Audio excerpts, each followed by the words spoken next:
Get ready for another episode of the Lifestrong Project. So there were like little conversations like that were shaping me to think about my siblings first before I thought about myself, which is why I was lost by the time I had my business, because I was like, who even am I? Like, what do I even like? And what do I want to do? The other thing that attribute they have is that they're selfless. So they're really big on giving. And this is one of the biggest triggers that really impacts them. And now in stereo.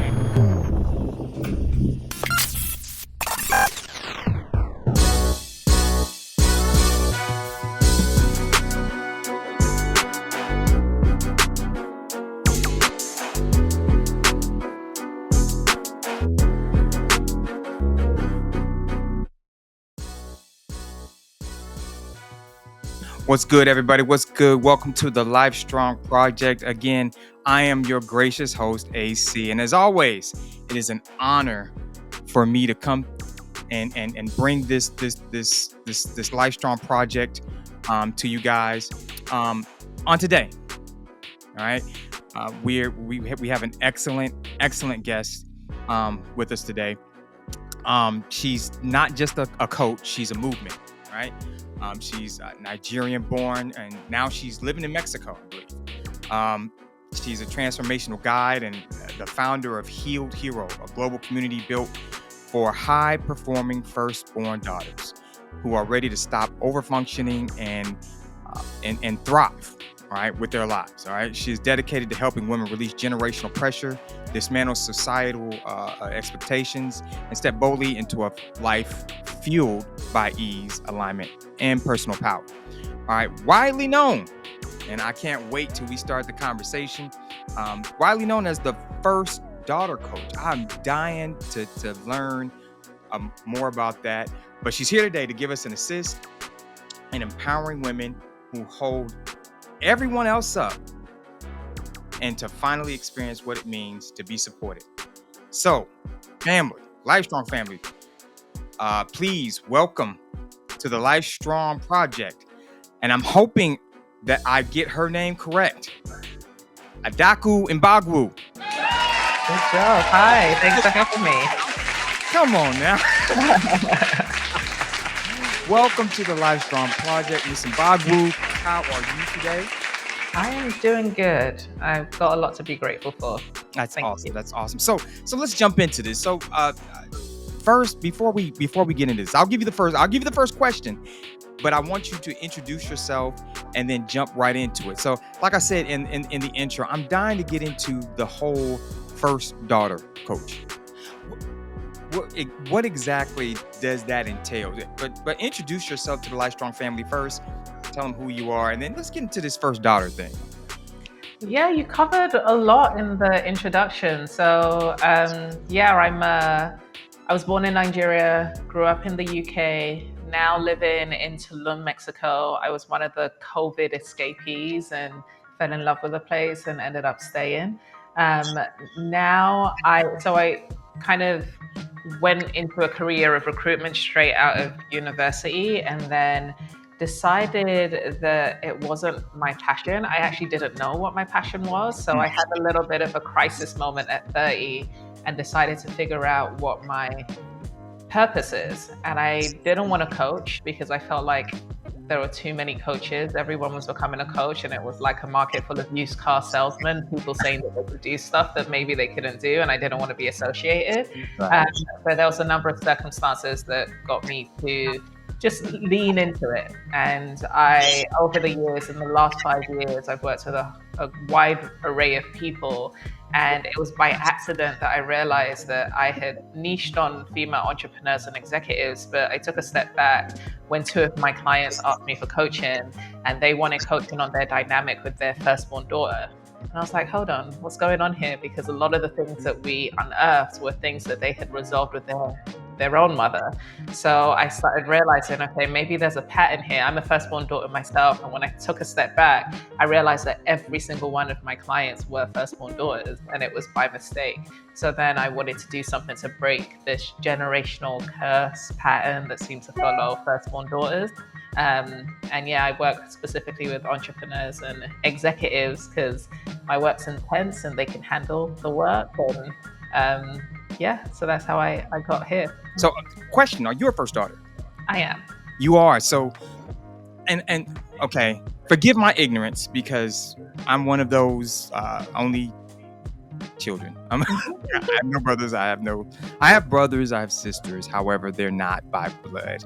Uh-huh. I have very close friends who I consider brothers and sisters. But I was raised alone, so I don't. Forgive my ignorance. I don't know a lot about it. Maybe by visually seeing firstborn or children, and what they went through. But I don't know the internal struggles. I don't know what. You are a firstborn. Well, I'm an only born. Does that count? Mhm.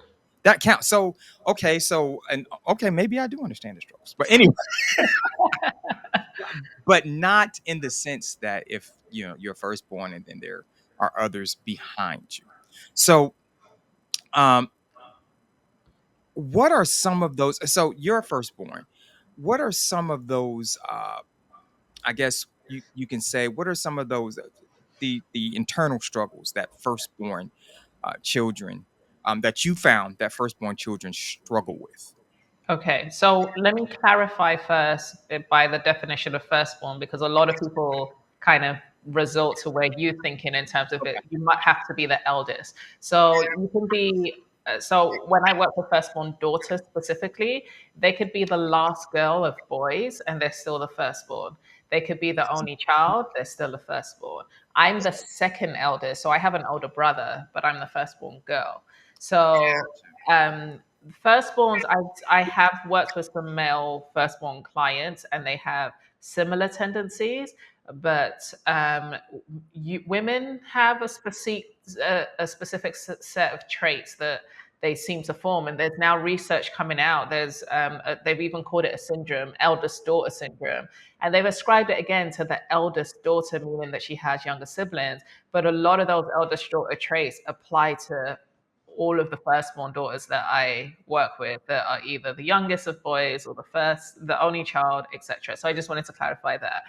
Um, Typical characteristics, they are typically type A personalities. So really, if you want anything done, give it to them. They're going to do it really well.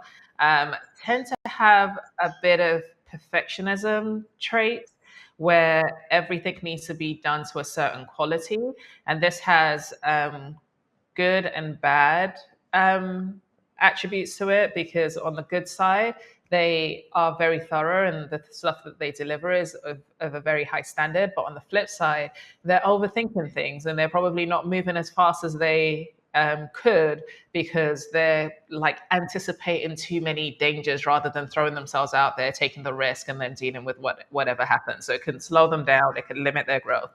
And also, they struggle to ask for help too, because if they are keeping up this image of perfection, then asking for help seems like a point of weakness. So they suffer in silence. They try and figure things out, and that's not really how we're designed. A lot of them have big goals, and if you're going for a big goal, you're trying to achieve something you've never achieved before, but yet you're trying to know how to achieve it by yourself. It's kind of counterproductive, counterintuitive.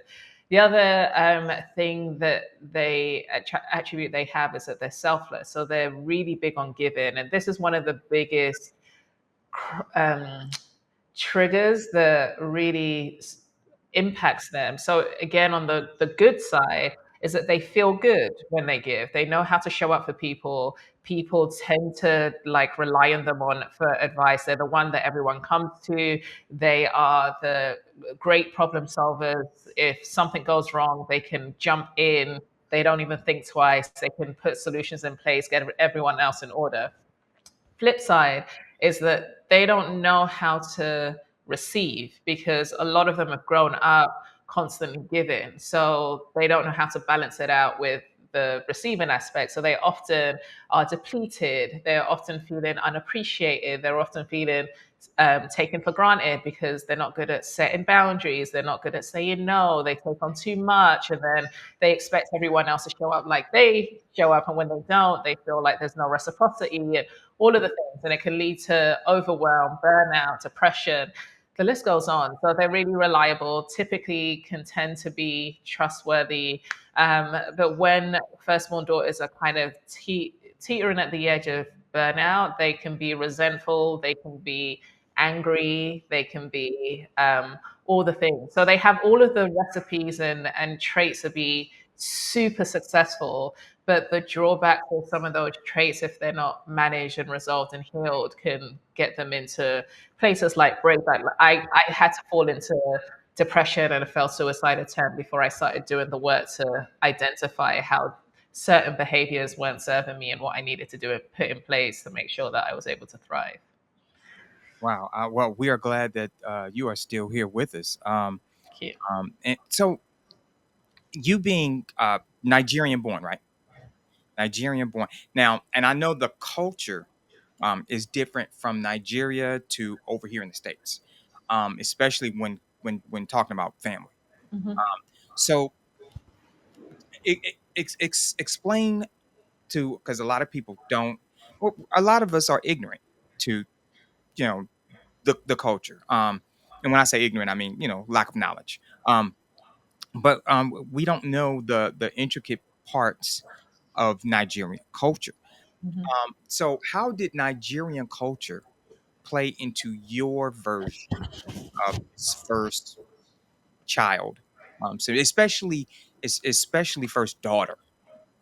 Yeah. So I'm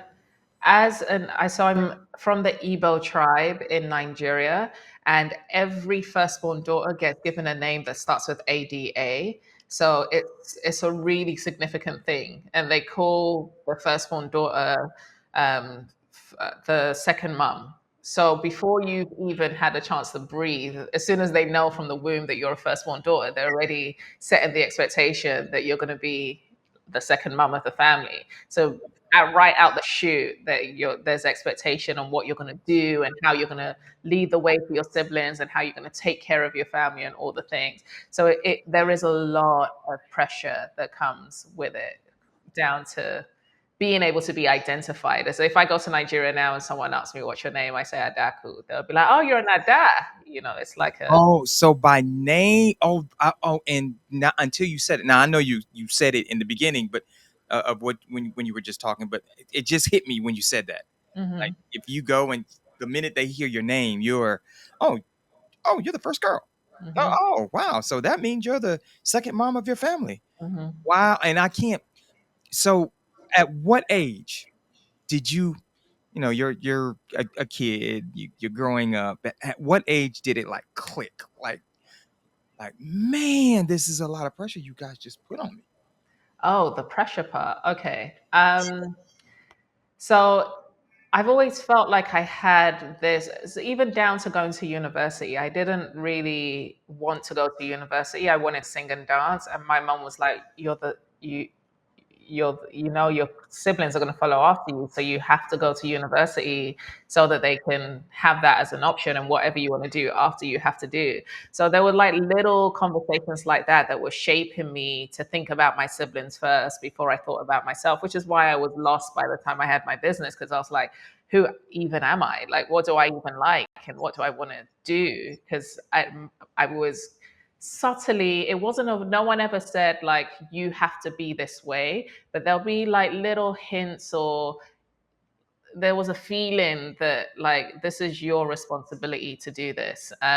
So yeah, so I think it really hit in terms of the pressure when I graduated from university and I was engaged to be married and I was living with my fiance, and I was the breadwinner of that household, but I was also looking after my mom's household. So that was the first time where it was like I had two sets of outgoings and I was fully responsible. So you were in a relation, you were in a engagement, like Yeah. I was gonna say relationship, but a little more than just a relationship, and you still had to focus not only on that relationship, but on your your born families. um, um, you know, their status and why? How many? Quick, I know you're the second child, but how many siblings do you have? I'm one of seven. One of seven. Um, so five after you. So that five. Now you're the first mom, right? Does that include the oldest, the oldest brother?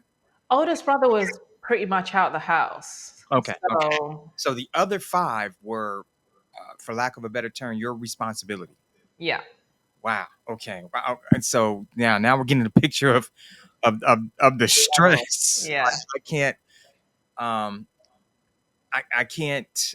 Like I said, I don't care what you say. I can't imagine that kind of stress being on someone. Like that's a lot. When was it? Wow. When was it when Adaku said, "Okay, I know that I'm the firstborn girl. I know that I'm the, the second mom, but this is a little too much." You mentioned at the top about, the failed suicide attempt. Thank God, we're glad to have you. Um, but when was it, that you said, okay, that's I can't do this. It was then. It took that. Because up until then, I think I was trying to get my family to understand. And because I seemed like I was okay, and I think that whole check on the strong ones is so understated. Check on your strong ones. Those friends that you think are strong, they're human. So when I was trying to communicate, I'm struggling. No one's checking in on me. What I'm doing is too much. I need a little bit of support. I'm not the, and as my siblings started growing up, it's like, I'm not the only child. It's like, you guys work too. You can help. And it was just kind of just brushed away, brushed away. And then that was bringing out rage and this resentment that I talk about, that firstborn daughters typically end up having as a result of feeling like they're kind of dismissed when they try to communicate their feelings, because they've trained everyone to believe that they're okay and to always somehow show up even when they're not. And it just led to me just breaking. And I fell into depression. I didn't think I was the candidate for depression. I had this really ignorant view that depression only affected like really lazy and weak people, and it definitely humbled me. And I was like, oh, like, I'm not in control of my mind and my emotions, and I know who I am inside, but I can't access that version of me.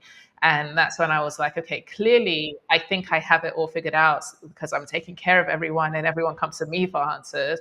But apparently I don't have all the answers because I'm not even able to function. So I need to find someone who can help me.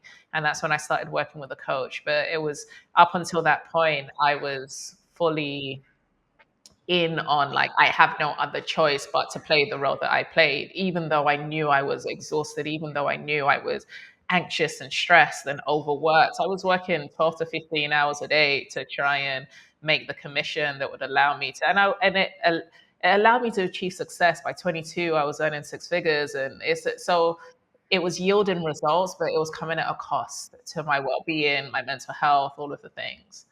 Wow. I, it's amazing how you're peeling back the layers, because at first, that I'm painting this picture of, of young Adaku, and she's growing up, and then you piled on the engagement piece, and you were still taking care of family. Now your job, like that, like, of course, she's got a job, but I mean, it doesn't, you don't when you're trying to paint this picture, you don't there's certain things that you don't include. And I'm like, wow, the layers of responsibility that she had. It's I One can imagine um how one can be overburdened. Like just It's just way too much. Wow. Um I can't imagine that kind of stress on anybody. Mhm. But being a woman, um it's I'm a firm believer that society, and not just Nigerian culture, I'm talking just society abroad, Mhm. has put a lot of pressure on women. They have to not only, you know bear children, but they have to raise children. They have to be the nurturer. They have to, and depending on the society that you're from, the culture you're from, they have to be the cook. They have to be the nurse. They have to be the teacher. That there's so much pressure placed on them. How can women begin? And I want to use my words carefully. How can women begin to, I want to say break, but maybe that's not a good term to use. How can women, I guess, diffuse or negate, um, the generational and societal expectations? And I'm getting tired of this thing in my ear without feeling guilty, because I can only imagine, you know, you being uh, in the position that you were, with even your name states what you're supposed to be, Hmm. name. And I can only imagine when you came to that conclusion that this is too much for me. There had to be a level of guilt because you were raised. You can't just turn it off like that. So how do they overcome that? And how did you overcome it? I had to cut my family off for a year and a half, which was a really difficult thing to do because I love them so much. But I realized that it was hard for me to become a different person while being in an environment where people were attached to the person that I had been. So that was the key kind of ingredient. As I started working with a coach, I was like, okay, I'm seeing how I've made this decisions along the way that have created all of these shoulds and must be's and these rules that I was living into that had become a prison. But it's hard for me when my family are expecting me to show up in a certain way to know how to navigate that whilst rewiring all of those beliefs. So I did need to create space. And there's a lot of go in no contact that's viral at the moment.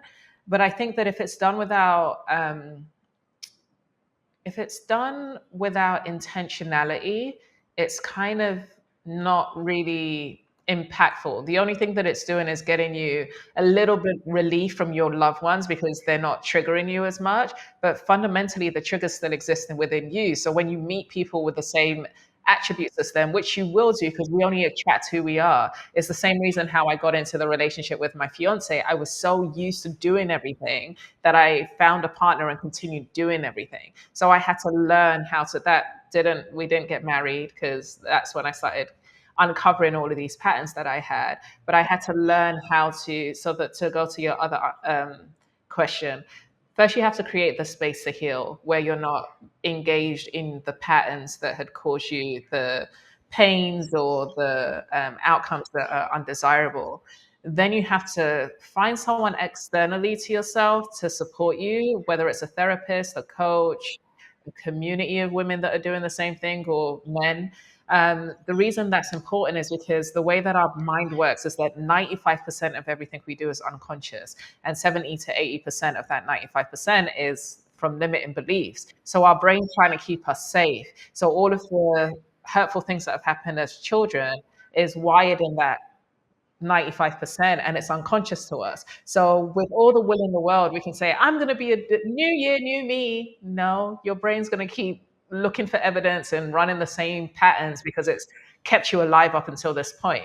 So you kind of need someone who can ask you different questions or allow you to see different perspectives so that you can see, oh wow, this way of thinking has got me these outcomes and it doesn't work. So now I have to be mindful of them to see when my brain is trying to pull me somewhere and intentionally pull myself somewhere else to start breaking those loops. So that's how to break the patterns in a practical way.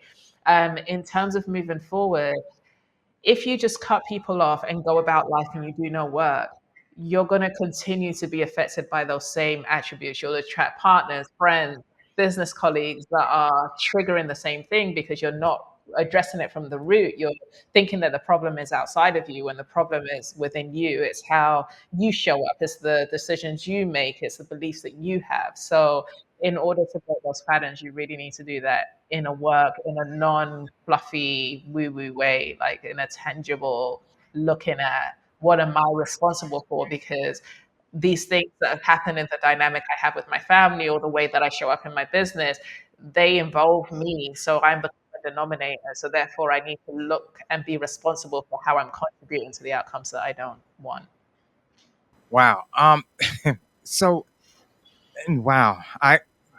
You work a lot with professional women, corporate, working in professional um, settings, corporate settings, six figures, probably even seven figures, no telling. Mhm. But these are, for lack of a better term, these are successful, driven women, right?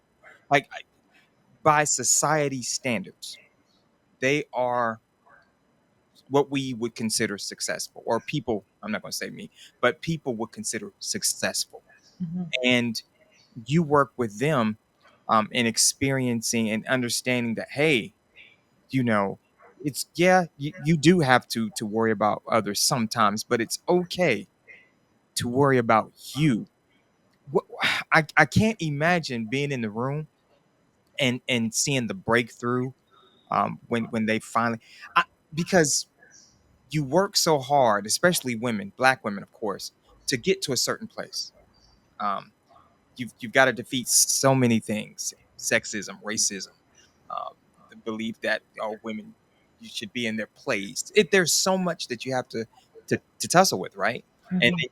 then you get to the mountaintop in your profession or whatever it is, and then all of a sudden you realize, oh my God, I don't I don't have it all. I can't take it. I can't deal with it.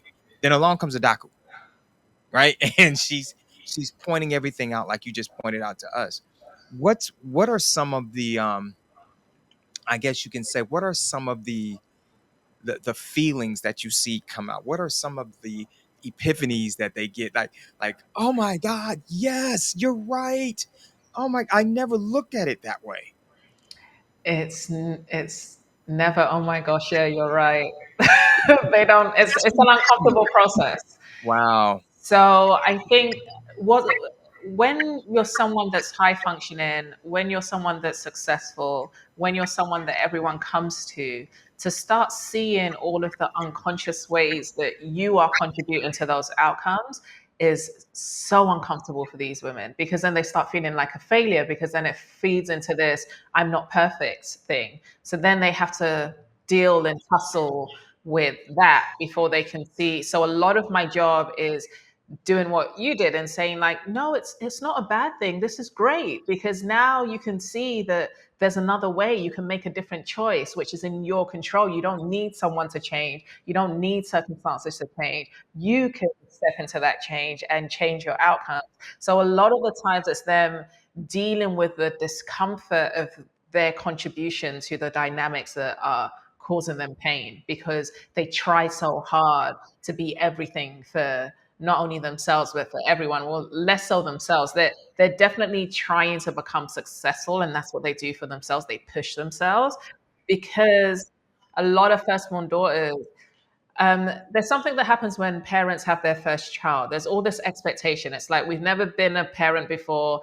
This is going to be our little experiment, and we need to create a good human. And that just kind of indirectly puts this expectation on this poor child that, like, I have to make my parents proud, and they want me to be a representation of them. And so then they start realizing that when they do things that the parents deem as something to celebrate, they get a lot of praise and they get a lot of what they interpret as love. So then they ingrain that in order for me to be loved, I have to achieve. So then achieving becomes a survival mechanism. Like, if I'm not achieving, I'm failing. If I'm failing, I'm not going to be loved. If I'm not loved, I'm going to be alone. So then it becomes this kind of at all cost push, whether it's my health, whether it's my well-being, whether it's relationships. A lot of the time it's just push, push, push, push, push. So when they come into this container where it's like, okay, let's look at the parts of your personality that are not serving you, they're like, so I'm not perfect, so I'm a failure. And it's like, no, you're not a failure. Look at all of the evidence that you have. So it's not usually the women that I work with need to be at some form of rock bottom, like I was, to be able to be fully open. Otherwise, it's a threat to their existence, and they really, really struggle with it. Okay, that's wow. That's a lot to say. A threat to their existence. But I can, man. That's It's amazing how society has put so much on people and women as well. I mean, it's you know, being a black man, you think like, of course, I'm a black man. Of course, I know what they're doing to them. And then hearing you, I'm like, wow, I knew of some things, like, but there's so much more to uncover for us to fully understand, and that's what I'm trying. That's what we're doing right now, Adaku. Right? That's what we're doing right now. It's Yeah. right. Passing these. So, what is it? Healed Hero? Yes, Talk about Healed Hero. That you're the founder, right? I am. Founder. Talk about that process. When did you say, you know what, I'm gonna help people? I'm gonna do this. Yeah, I think after those two clients got coaching from me about their first daughters, and I was like, this can't continue happening generations on. Like if it has anything to do with me, and I feel like I'm a firstborn daughter. I've had my breakdown. I've gone through this transformational arc where I moved to Mexico. I walked away from my business. I figured out what my purpose was. Like I started living life on my terms. And as a result, I was able to be more in my softness and my feminine, and I was still able to achieve success. And I wasn't in this constant, perpetual state of anxiety. And I learned how to only give when I had without feeling that guilt or shame. So I'm like, I would love to be able to help other women get here. And how can I do that in a scalable way? As a businesswoman, I was like, doing it on a one-on-one basis, it limits my time. I want to be able to scale as well as add impact. So I was like, okay, the best way I can do that is through a community, because then the growth and the healing is not only down to me. And I think that for anyone that has a firstborn daughter in their life, I think they're heroes. I do. It's like, regardless of the things they need to work on and their faults, they are assets to humanity. They just show up in a way where they give so much of themselves. So if they're able to replenish, then their ability to give is enhanced. So I decided to create this community called the Healed Hero community, where these women are coming to do that inner work. Yes, you may have your business as a North Star goal. And we've had women that have seen a 5x growth in their business in 8 months through doing the work, but they're not doing it from looking at the business. They're doing it and looking at themselves and how they're showing up in the business. So if I can bring entrepreneurs, executive women who are really healing those painful memories and transforming these limiting patterns that are resulting, getting them results, but at a cost of something, then there's going to be something that happens where they're going to work with each other to leverage what they're creating. They're going to pour into each other because they're natural givers. So that's going to be healing in itself, because they need to learn how to receive. And they'll have an ecosystem of support for the first time, because a lot of these women feel isolated and they feel alone in their struggle and they feel like no one understands. And all of a sudden now there's a community of women who are going through and feeling exactly the same things as them, that can relate to them and finally hear them in a way that they may not feel heard in other spaces. So that's what I'm building with you. It's wow. So it's amazing how you talk about that, and you say that some of these women have experienced growth in their on the job, in their professional settings, by doing the work on themselves. I can only imagine someone. I can only imagine someone who, again, feels like they have achieved. Like, I've gotten to the mountaintop.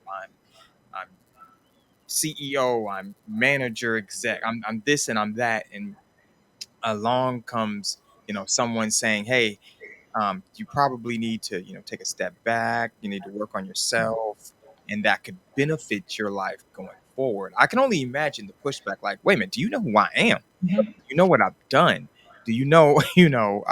Man, no, because like I said, there's a lot of pressure, and once you've traversed all of these things that could possibly hinder you, you made it through all that.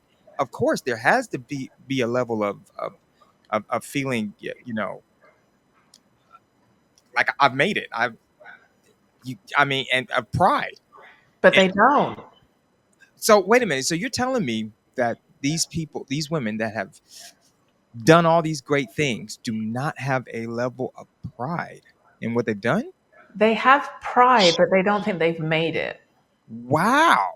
No, they don't feel like they're scratching the surface of what they're capable of doing. Well, okay, capable. But I mean, as far as what they've actually done, like, don't. Yeah, that's one of the things that I do with them is helping them celebrate and actually internalize what they've created because as I said before, they have been conditioned on a reward system of like the more you do, the more praise you'll get. So it's never enough.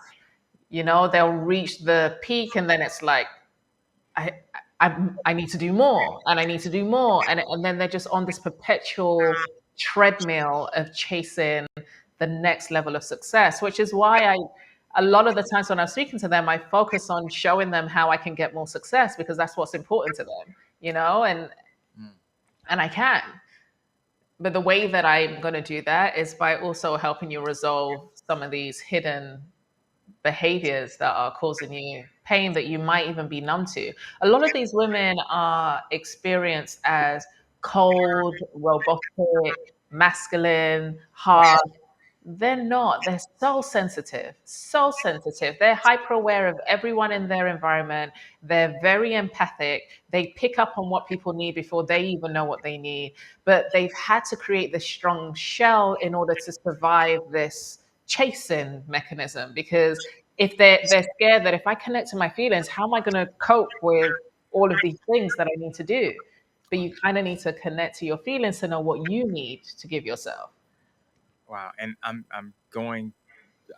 I'm kind of mentally going back and thinking of all the women supervisors that I might have had, managers, co-workers, and I recognize those traits that you just spoke of, um, and I and I was cognizant of why it kind of had to be that way. Um, but it's interesting to hear that that they're really nothing like that. I mean, we don't. I didn't see him outside of work. I didn't see him. At 5:01. You know, you know, up until 5 p.m. Hey, yeah, this was how she was. So, how they are at 5:01. It's interesting to see or understand that, hey, yeah, that's not necessarily the case. That's not her. That's just how she has to portray herself while in the office or wherever it is. Um, so what exactly? And I know you've kind of explained it already, but so the healed hero. Um, do you just work with women, or is it women and men? Is it just people in leadership? How does that work? It's firstborn daughters only, First unfortunately. okay. Yeah, who are executives and entrepreneurs. So wait a minute. Okay, so now you're gonna throw people who have created businesses, and now you gonna tell them that they got things they got to work on. Um, and I know they are probably the toughest ones, because if you can start something from the ground up, then naturally, who are you to tell me who are you? Who are you? So I can. Yeah, I think you'd be surprised at how self-aware they are. I think there's a study, a Gallup study, that states that 73% of CEOs, full stop, suffer from anxiety and depression. So they are high functioning and they're in these leadership positions and they're making all the decisions, but they're not sleeping at night and they're stressing all the time. And, it's like I think a lot of people, and this is the issue with social media too, a lot of people kind of judge the surface appearance or what they think they'll be like. If I was a CEO, I wouldn't have any problems. You don't know because you've not been there. So you don't know what that person has to deal with.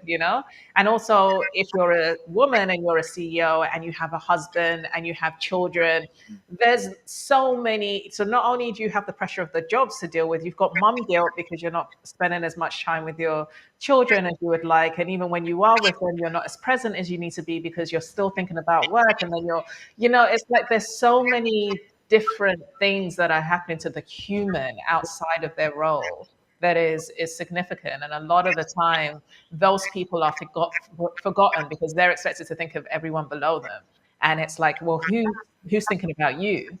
And that's where the space allows them to. It's I heard you say human, and to think of that as the human aspect. These people are, they're human, they're people. Like, it's amazing because I think sometimes we view certain people in certain positions as, I don't know, not above human, but almost, almost immortal. Like, oh my God, they are this. They're not, we use terms like they're not normal. They're not one of us. They're they're not your average person. And to hear you say that, that's exactly, that's, they've just achieved a little bit more than some other people, but they are just that, human. So let me ask you this. Mhm. So what, and I know it's the your, the name of your organization, but what does a actual healed hero actually look like? When do you know that, okay, you're good to go? Well, they're successful on the outside in comparison to everyone else. But I know that they're ready to go on the journey of becoming a healed hero. So the title is aspirational Okay. because they can acknowledge, yeah, I have achieved things, but I know that there's a level of potential that is untapped. So that's something that's present for them. And for whatever reason, no matter how much I'm doing, I can keep doing more, but I still can't get there, or I'm just getting tired, or I'm starting to be resigned. They are at a point where they've started seeing that they're the common denominator. So one of my clients was like, every time I go into a corporate role, I bust my ass for 3 years and then I don't get a promotion. And I'm like, every time? And she was like, oh, I'm like, who's the common denominator? So there's something you're doing. So once they start seeing, if something keeps happening, then clearly like once they're ready to look at, okay, I'm ready to see what I'm contributing to this situation. Perfect time to join the Healed Hero community because I can help you from there. But if you're like, no, it's got nothing to do with me, I'm perfect and it's all out here, you're not a good fit. So usually they're high performing, they're at a point where they want something more and they can't seem to access it on their own. They get into a point where they're on the verge of breakdown and they're like, I've tried everything and nothing's working. I'm ready to admit that I might not know it all and be open to something new. Well, I mean, just I applaud the way you kind of segued into how you deal with them, and that was so smooth. But yet, it sounded like it cut to the bone, but it was done in a it was done in, tactful is not the word. It was done so smoothly. And you were like, every time? Like I was like, wait a minute now. No, she didn't. Like, and I can imagine them probably reacting that way, like, oh, no, she didn't, you know. But it's just, I mean, I applaud you for being able to do that, because I'm sure when you're interacting with these individuals, it's got to be tough to peel back the layers and get to the root, and for them to allow you to peel back the layers and get to the root of what might actually be the issue. Yeah, so it's a gift of mine. So it's not tough for me. It may be tough for them dealing with it. But I think a lot of them, I always tell my clients, can I swear on this or is swearing inappropriate? What's your audience like?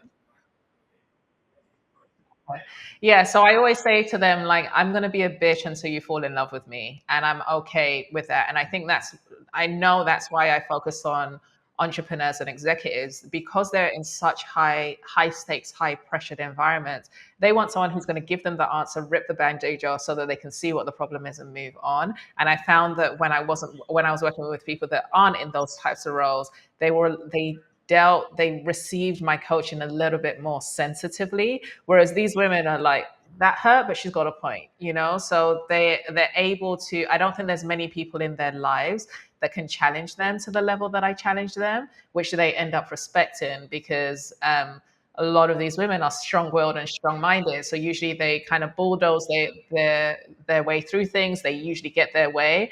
In this container, it's seldom happens, because it's like, you're either going to trust me or you're not, and you can choose the life you were living before, or you're going to be willing to see what you couldn't see, and that's what I'm good at doing. So yeah.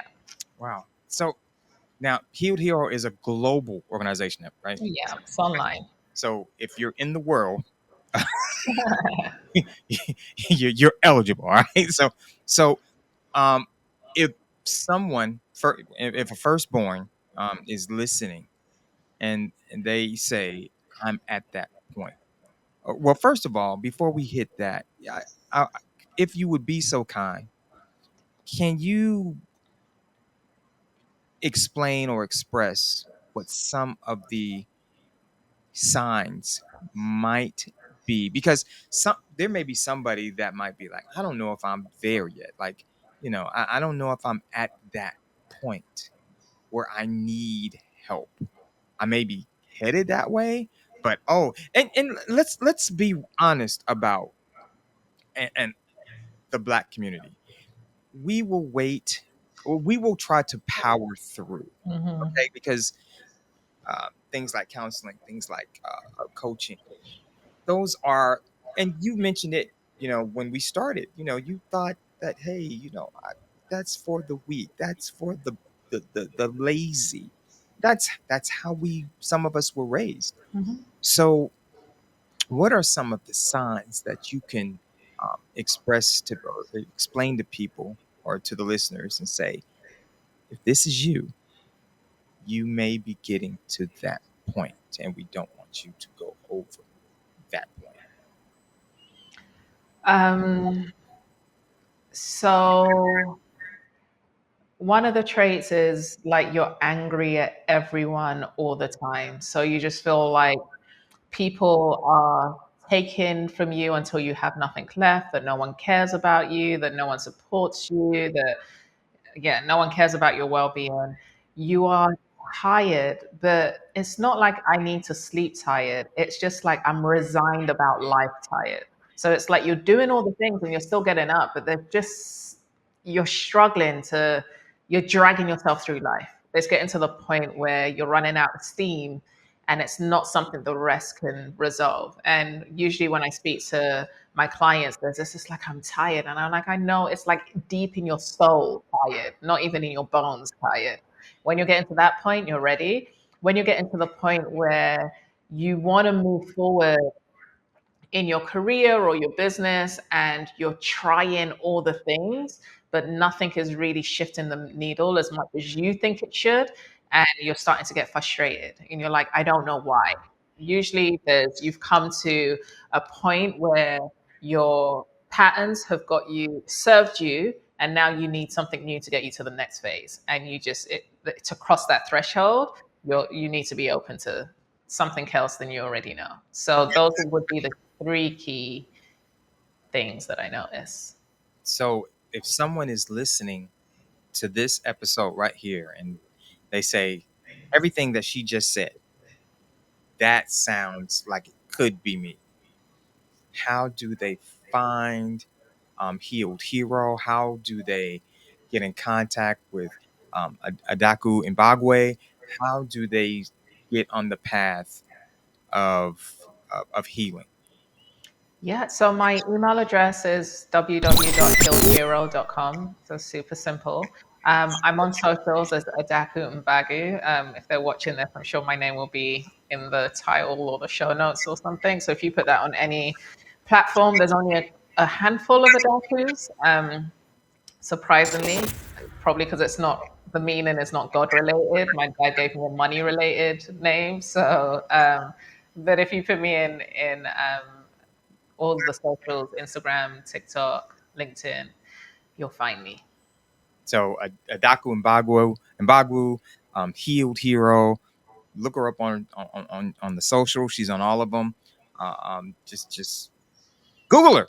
That's what you do. Google her. We're in that age. We're in that digital age where we can just Google somebody and find them. But if what she said resonated with you, if you feel that, hey, that sounds like it could be me, and you are a firstborn, and as she said at the top of this, not necessarily the first child born, but if you're the only child, if you're the first daughter, first son, this might be a wake up call. I'm hoping it's a wake up call because we don't want to lose any of you. Get the help you need, get the help you deserve, and Miss Mbagwu is there to assist. Adaku Mbagwu, we appreciate you stopping through. Appreciate you having me. Thank you. I'm so grateful that you came through. I applaud everything that you're doing with your organization, Healed Hero. I think it's amazing. You have taught us, you've taught me a great deal about some of the stressors on firstborn daughters, firstborn children. I didn't even know I was firstborn, but you taught us a great deal today. I greatly appreciate it, and we'll love to have you back. All right.